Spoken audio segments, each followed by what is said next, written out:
Hey there, Wolf back here. The Remington 1100 12 gauge shotgun. Okay, so recoil, the screw for it. Couldn't get it out. So I'll try to make this as quick as I can. I took some penetrating oil. I couldn't get that screw out of here to be able to. I couldn't get this out. It was in there. It wouldn't unscrew. It was just rusted shut. So I took some anti-gun magazines. We know which ones they are, and I put them in the vise. I wanted something to cushion. I don't think a blanket or anything would be enough, but a couple magazines on each side, and then I slowly compressed the equalization of the stock and the barrel right here where it joins hip, and put it right together right there, and slowly clamped it down just gently to where it wouldn't turn back and forth. I had to use the wife for a little bit, but as I turned the nut driver, it just turned this. She couldn't hold it because it really was in there pretty darn tight. So how do we get this out? And did a regular screwdriver work? And this is a pretty big one right here. It's an older Craftsman. It's not the Chinese one, but still, it's a pretty big one. And in here, you'll see, hopefully, you can get that on in there. Maybe you take a look at that. This fit in there, but it was just shy, and I was kind of bending the metal a little bit on the inside, so I had to come with a wider tip. Well, our local hardware store didn't have any, so I went over to Harbor Freight. I know, don't beat me up too bad. The barrel be happy though, if you know that joke. So I went over to Harbor Freight and I got a pry bar set for about $7, and it had this nice wide one. I did have to take the tip, and you can see I grinded it down to kind of match the what I had on the screwdriver here, and the flathead a little bit wider, maybe just a little bit, but definitely to match what was in here, and it could fit inside of here. I didn't take the bend out. It was I was going to heat it up and bend it, but I would like to use it as a pry bar again. And what I did was, after I put it in the vise and held in, I know I don't have pictures of me putting it in the vise, but after I got it into the vise, I got it on in there, and then just gently put it in there. Now gently turned it and back and forth, kind of, and rocked it back and forth till it finally broke free. Thank the maker for that one. Here's the thing though. Like I said, I let the penetrating oil stand in overnight. So after I disassembled everything, I only had that, so I didn't let the penetrating oil go inside this. I didn't know if it would hurt it or not, but I didn't let it. I just let it sit on the tip of this, and I turned it upside down, and I know it dripped back out, but then I let it sit because hopefully it would grab it, put it in, and it did. It actually made it to the threads there. It was not easy. It took everything I had to turn this pry bar once I got it in that vise and slowly get it out, and it did.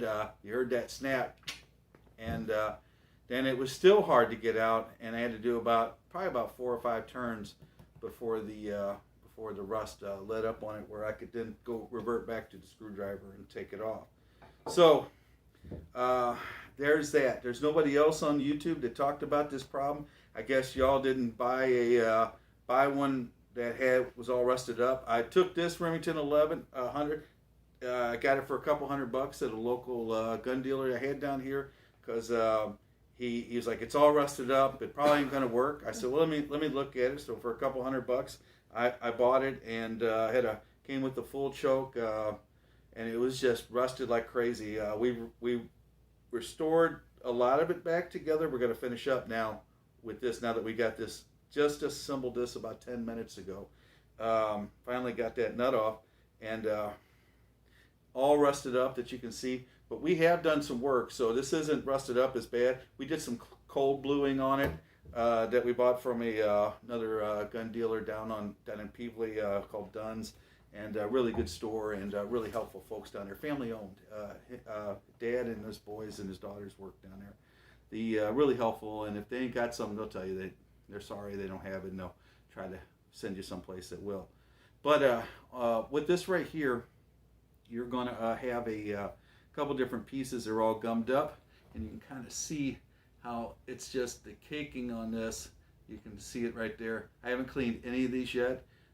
I don't plan on buying any other parts because apparently the parts to get for these are really hard. There's an aftermarket kit that you can buy, but the bolt for it doesn't look like this. It looks differently, and it probably works okay. I guess it'd probably be better. I did see it was kind of a nut driver where you could take a socket head on it, so somebody may be a little bit smart with that instead of just leaving a flathead screwdriver on there. So there is an aftermarket one. I do not know how much it costs, but I plan on reusing all of these parts. I'm going to clean them all up, get all the rust off of them, lube them up, and then put some anti-seize into the threaded right here, and hopefully this will never ever happen again. One other thing I want to touch on before I go is that the spring on here, this right here is generally supposed to be around 15 inches. That's what the factory, when Remington put it in, it's 15 inches. I got this one out, it was 14 inches. Okay, now to the machinists out there, I'm about to make you cry, so go ahead and turn the video off now, and because I love you and I don't want to see you cry. And well, anyway, and I don't want to hear the comments about, hey, you're not supposed to do that. Well, I didn't want to buy the spring kit, and I like the original parts, so I took a spring that is the original. Instead of just throwing it away, I know it's 14 inches. Actually, it was just shy of 14 inches. So it was 13 and whatever it was.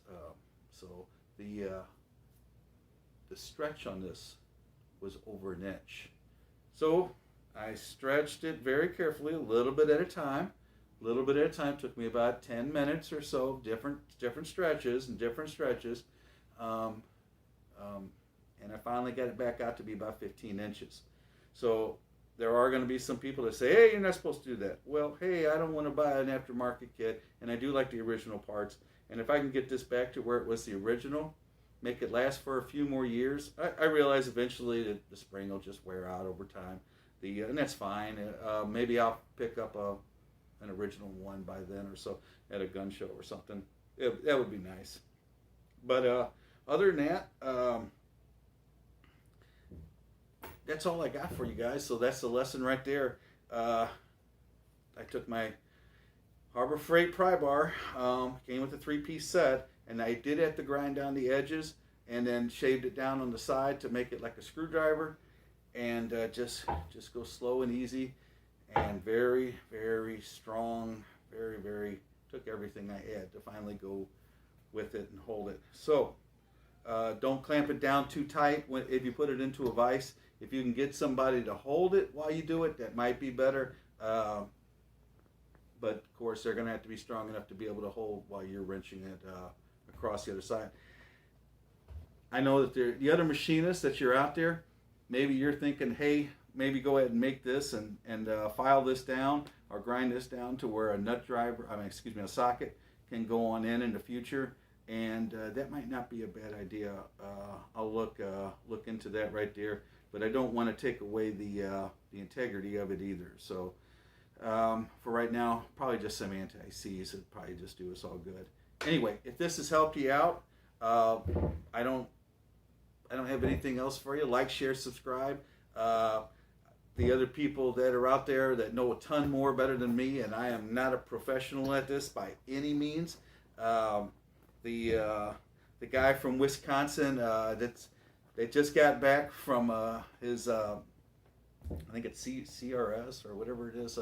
He's been having some trouble. Go view his channel. I don't know how to do the links down here, but really good, informative guy. Has a gun store up in Wisconsin. There's a car guy that I watch. That's watch JR Go, and pretty cool guy. If you like cars and stuff, and I kind of dig on that a little bit too. So I kind of make everybody in the house suffer since there's only one TV in the living room, and I got the YouTube going on it. So everybody just kind of watches what I watch with that. But pretty cool stuff. If this has helped you out, like, share, subscribe, and that's That's all I got for you guys. See ya.